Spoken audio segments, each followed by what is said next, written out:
A senior nurse in a Kathmandu hospital stood frozen in front of a door marked critical oxygen supply. The gauge was dropping faster than anyone expected. 3 hours of oxygen left. Patient stable for now, but a small surge could collapse the entire system.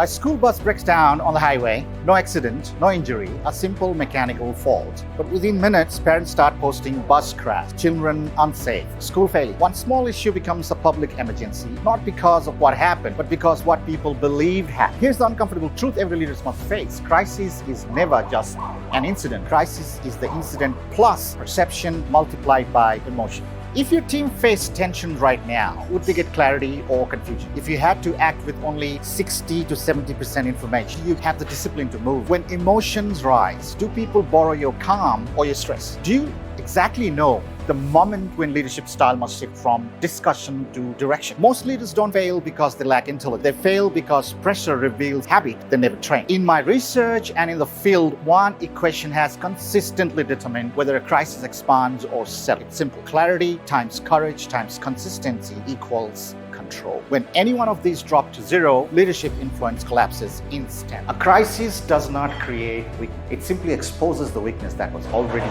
there. Slow decision cycles, silence, confusion, fear, paralysis. These don't start during the crisis. They already existed quietly in the culture. The first hour of crisis determines the next 6 months of recovery. That hour belongs to the leaders who has trained for it. That's why I created the Leadership in Crisis 2-day immersive workshop. Across the 2 days, you will learn how to stabilize the operation front before fear spreads, how to make decisions with 60 to 70% clarity and refine them rapidly, how to communicate using 4-line brief so your team sees direction, not doubt, how to diagnose whether a challenge is technical or adaptive. You will learn something deeper, how to become the leader people look to, not because your position, but because of your composure and leadership. With calm, discipline, direction, when pressure rises, then this workshop is for you. Crisis will not wait for a better time. They do not care about experience, seniority, or qualification. They expose whatever is unprepared. Join me for these 2 days that will genuinely change how you